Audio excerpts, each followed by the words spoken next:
Ei ollut sellaista tilannetta ollenkaan, että olisi käynyt mielessä, että eli että jotain niin kuin puuttuisi ropaasta päinvastoin, niin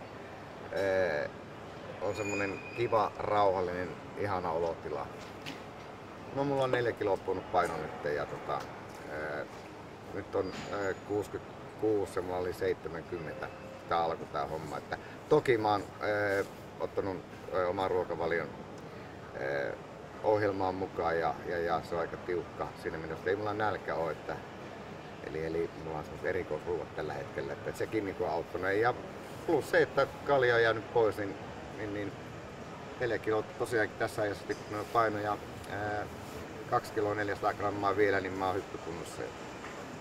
Kaalikeitto on ensinnäkin kaalia, selleriä, vihanneksia ja aina kun 3 tunnin välein niin joku hedelmä. Mulla autossa nyt teki hedelmiä mukana, että mandariinia ja appelsiinia. Jossain vaiheessa sitten, kun tulee oikein nälkä, niin banaania ja sitten ruisleipää, niin keittokinkkua, kurkkua ja kaikki muut levikkeitä tällaiset pois. Eli ihan tämmöistä ruokaa.